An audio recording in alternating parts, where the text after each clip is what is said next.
नमस्कार, मैं सुभाष रजक और आप देख रहे हैं अपना नालंदा, अपना शहर, अपना खबर। और आज हम हैं नालंदा जिला के मत्स्य कार्यालय में। तो यहाँ के डीएफओ से बात करेंगे क्या कुछ योजना चल रही है ताकि जो है आम किसान इस योजना का लाभ ले सके। तो चलिए उन्हीं से बात करते हैं। मीडिया बंधुओं की तरफ से बताना चाहता हूँ कि मत्स्य विभाग का पूरे बिहार में है, तीसरा स्थान नालंदा जिला को प्राप्त हुआ है। उसमें भौतिक और वित्तीय लक्ष्य के आधार पर किया गया है और इसका योजना बहुत अच्छा है। और ख़ासकर गरीब गुरबा जो है एससी और ईबीसी के लोग, वो लोगों के लिए अच्छी योजनाएं आई है। जैसे राज्य सरकार के तरफ से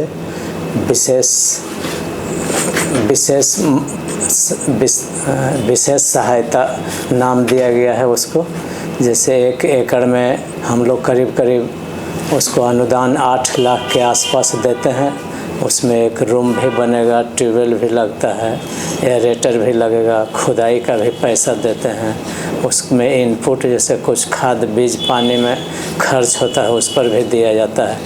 फिर जिस किसान बंधु को तालाब है, उनको अगर बोरिंग नहीं है तो उस कंडीशन में भी हम लोग जो अच्छे किसान हैं, बड़े खास के अब 40-50 डिसमिल का तालाब है, तो लोगों को हम लोग ट्यूबवेल देते हैं जिसका लागत मूल्य 75,000 है और उस पर अनुदान करके हम लोग 70 और सामान्य को 50% दिया जाता है।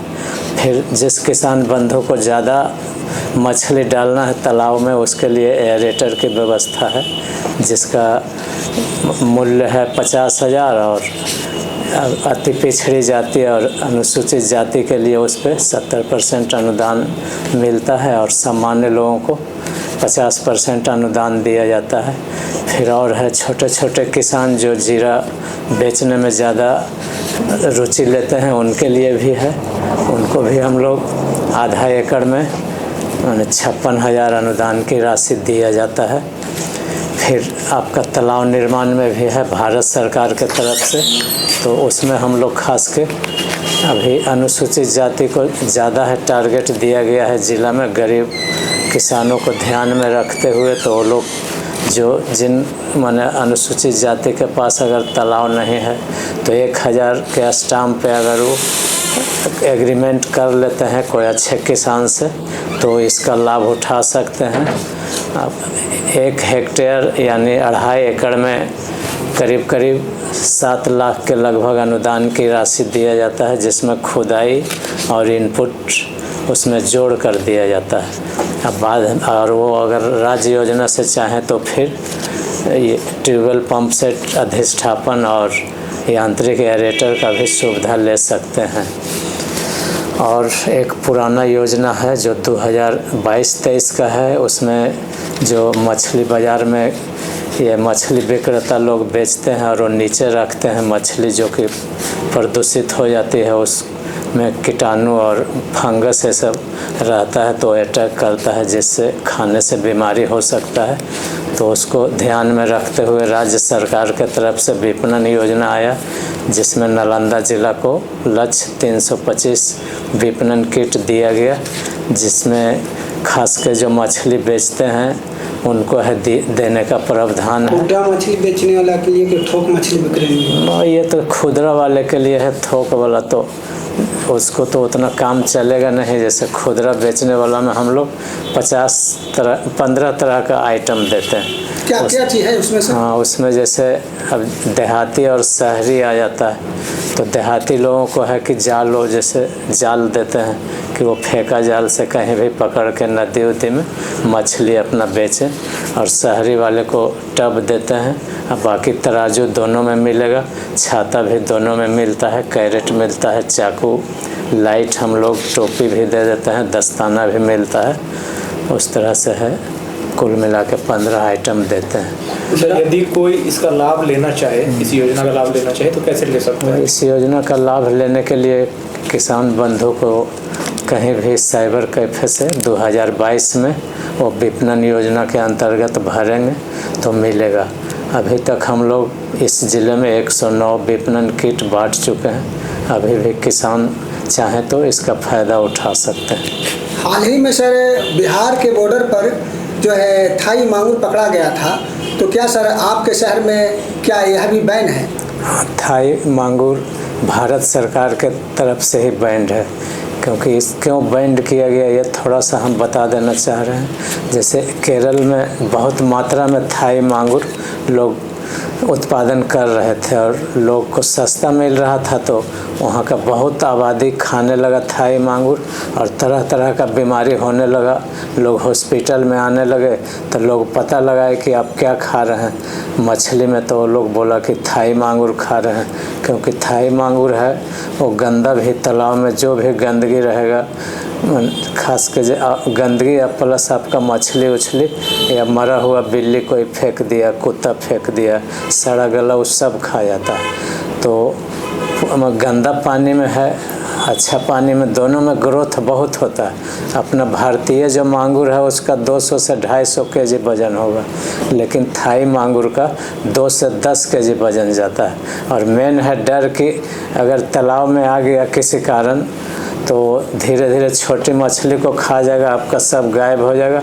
अब जब मछली सोचिएगा पकड़ें तो देखिएगा थाई मांगुर है, बाकी वो सब गायब है तो वही खा जाता है। और गंगा में अगर चला गया तो सब पोठिया टेंगरा झींगा वो सारा खा जाएगा, वो अपने से छोटे को सबको नोच नोच के खा जाता है सारा। और इसको सरकार बैंड किया और जहाँ भी मिले इसको मिट्टी में गाड़ देना चाहिए, खाना नहीं चाहिए। और इसका पालन करना और बेचना दोनों दंडनीय अपराध है। पकड़े जाने पे आप पे कानूनी कार्रवाई की जाएगी। इसलिए आपको सलाह दी जाती है कि जहाँ भी हो उन लोगों को सूचना दें कि इसको मत पालिए, नहीं तो भविष्य में सारा मछली छोटी छोटी भारतीय प्रजाति खत्म हो जाएगा। सर अपना परिचय दीजिए। मेरा नाम शंभू कुमार है, मैं जिला मत्स्य पदाधिकारी नालंदा। और जैसे कोई मछली पालन करना चाहे तो उसके लिए क्या करना पड़ेगा उसमें? मछली पालना है उसमें, जैसे अगर उनका अपना तालाब नहीं है तो यहाँ वो अप्लाई करेंगे तालाब के लिए, नया तालाब निर्माण, फिर रेयरिंग तालाब निर्माण का भी यहाँ व्यवस्था है। तो जैसे गहरा क्षेत्र में कम गहराई में 4 फीट में भी पाल सकते हैं, और नया तालाब निर्माण 6 फीट होता है, और दोनों में इकाई लागत 7-7 लाख होता है।